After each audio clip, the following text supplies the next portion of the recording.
I'm Hudson Rouse. This is Pure Quill Superette. We are a combination market cafe for Edgewood neighborhood and other neighborhoods around. We've been open a year and 2 weeks.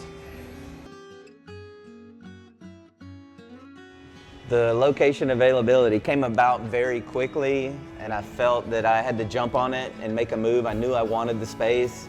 I didn't know what it would be or what it would become, and acquired the space in January and pushed really hard to get it open. The hardest part is usually the licensing within the city of Atlanta. So during the licensing phase, we were just figuring out what it was going to be, not knowing. We cooked a lot outside at first and did want to get some momentum as a restaurant because that's my background as a cook, and I knew that we wanted to increase the amount of cooking that was done here. It was a butcher shop that we took over, and I love that component, loved the grocery store component, and wanted to integrate more of local farms into what I did and make it more on the forefront of what we did without having to tell people about it. Whereas in restaurants, you have to say, oh, it's such and such farm here and we have this farm here.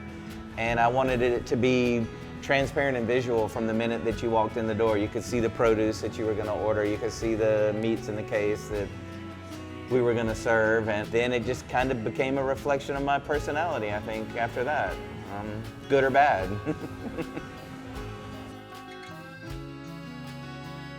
I'm old, so I like old stuff.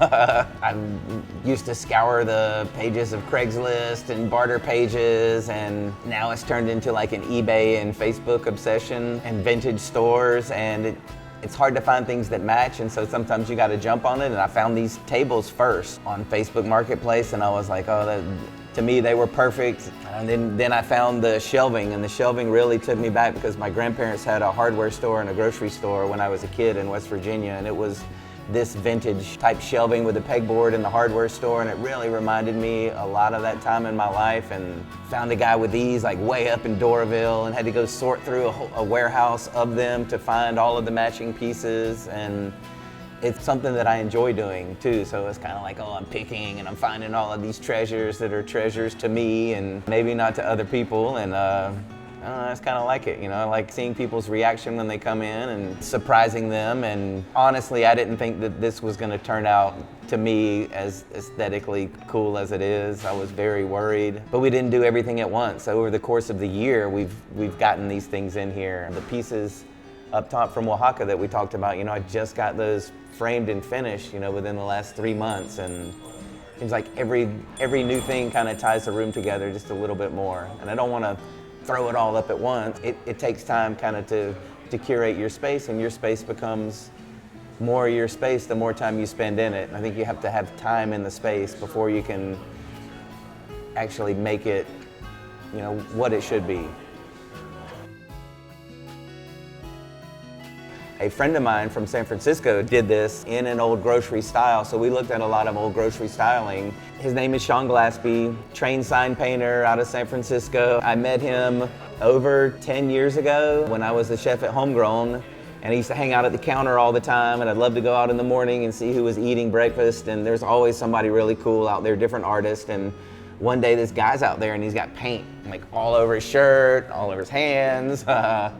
And I was like, yo, what's up? I just wanted to meet him and talk to him because I was used to talking to everyone in there. And he was in town doing a restaurant job, Bread and Butterfly, when they opened. And we kind of just stayed in touch through the internet and enjoy the same type of things and had the same kind of silly humor. So we shared jokes and shit for about 7 years. And then when I opened Rising Sun in Avondale, I contacted him and I'm like, yo man, I've got some work for you. You want to come out? He came out and did some work at Rising Sun. We, had a great time. He likes people, he likes food, and we became friends, and it became a way for him to continue to come out here and visit because he could make some money when he was here. And he came out and did Whoopsies. I worked for us at Whoopsies when we opened there, and every opportunity I can get to pick up the phone and call him and say, yo man, I've got something for you. We work together. I enjoy his work and his company, and that's what friendship is about, is supporting your friends to me.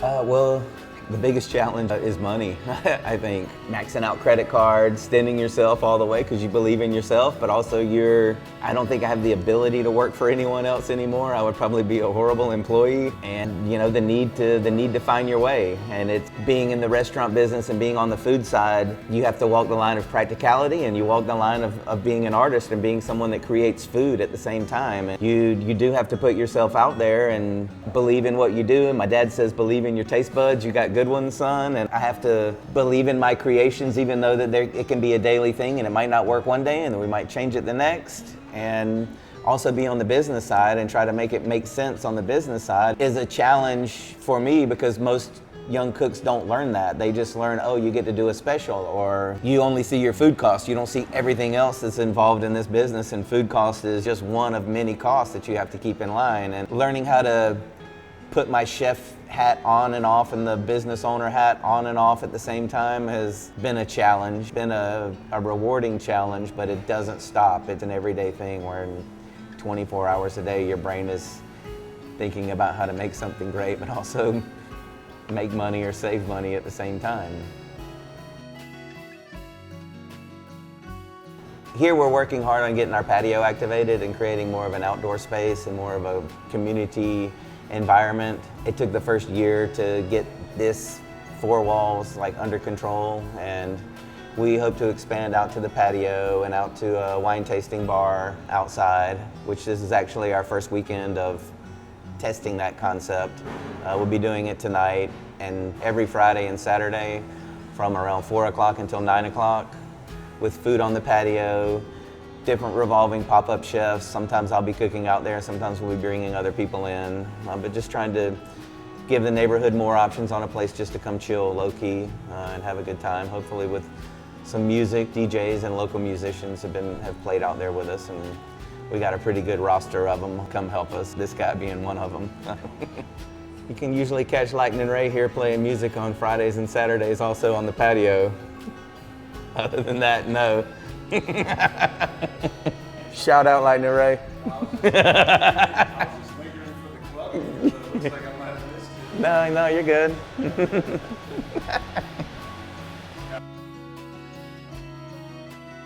Pure Quill Superette. A lot of people have difficulty with it, understanding it. They call it Super Quill and different variations of it. It came from one of my favorite country songs called Pure Quill, and it is a cowboy term which means the real deal or something that's authentic. And it's like, you know, like us saying, oh, that's cool as hell. Like a cowboy would say, oh, pure quill. That means it's exactly what it should be. It's 100% authentic, and the song always made me feel really good. And one day, the song was coming on when I was pulling up here to work on the place, and I had no idea what I was going to call this place, no idea at all. And then I was like, oh, I'm going to call it Pure Quill Superette. It just came to my head, and everybody I told about it, they were like, are you sure about that? Or are you sure? Thinking about naming a restaurant is just as difficult as thinking about your menu or thinking about the decor. And it was Pure Quill. It was authentic. It was something that I wanted. I wanted to have a transparent place with the food and where it's coming from, and to be a neighborhood place. It just fit. People are learning how to say it more and more, and I have answered that question to just about every publication that has interviewed me and tell me about the name, and it's Pure Quill.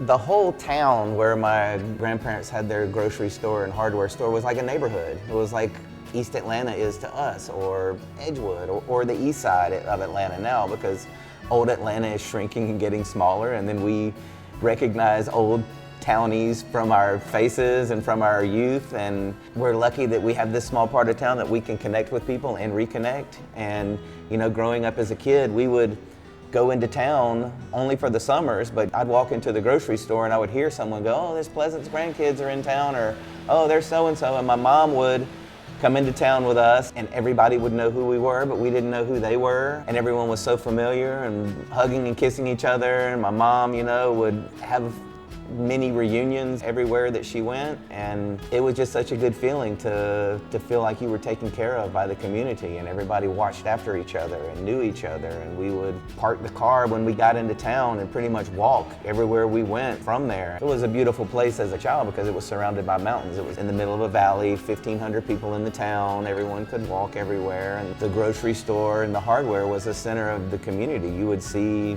all members of the family. You'd see the kids and the husbands and the wives, and the hardware store, my granddad's hardware store sold vans, and it was in the middle of Appalachia, and we would pick out the vans for him to bring in, and it's weird to see a whole bunch of hillbilly coal mining kids running around town with cool ass vans on, you know?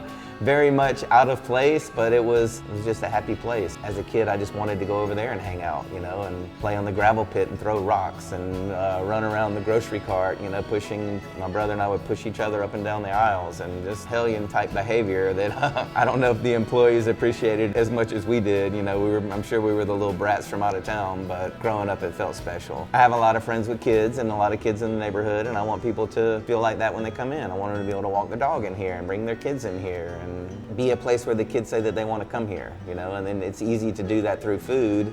And kind of one thing that I always like to focus on is having stuff for kids and making kids happy, because if the kids say, oh, I want to come there, and they tell their parents, oh, let's go to Pure Quill, and we also have a good cooler full of sake and champagne and root beer, and so we got something for the parents and something for the kids. And I think when you concentrate on both, it does become a family place and a community place, and it's not just a place where, oh, I'm sorry we haven't been to see you yet because we need to get a babysitter to come there. And I have a restaurant like that where parents come by themselves, and I think it's also great to have the other side of that where the whole family can come.